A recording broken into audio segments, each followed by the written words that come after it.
Magpasalamat sa lahat ng bagay minsan. Isang pari ang nagbahagi ng isang kwento sa kanyang sermon. Dalawang anghel ang ipinadala sa mundo upang mangolekta ng mga liham. Ang anghel na responsable sa pagtanggap ng mga kahilingan sa panalangin ay namangha sa napakaraming mga liham.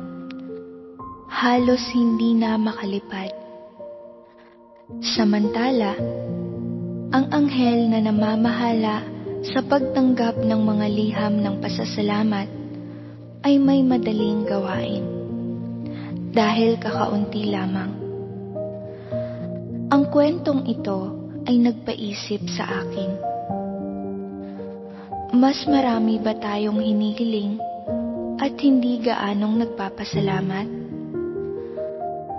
Ang ilang mga tao ay hindi gaanong nagpapasalamat dahil hindi sila kontento. Madalas tayong tumutuon sa mga bagay na gusto natin at madaling makaligtaan kung ano ang mayroon tayo. Ang matutunan na maging kontento ay napakahalaga. Dahil kung wala ang biyaya ng Panginoon, wala tayo. Sa lahat ng bagay ay magpasalamat. Ay nagpapaalala sa atin na magpasalamat sa lahat ng bagay.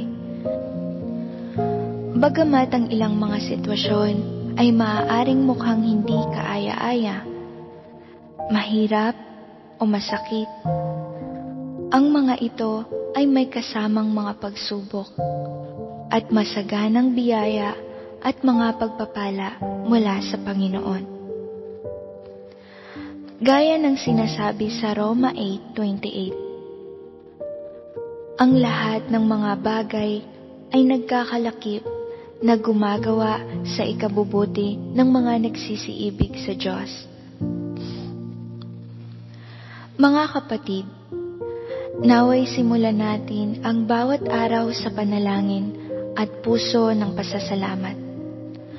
Ano man ang ating kinakaharap, ipahayag muna natin ang ating pasasalamat sa Panginoon na nagbigay sa atin ng buhay at nagmamahal sa atin bago iharap ang ating mga kahilingan.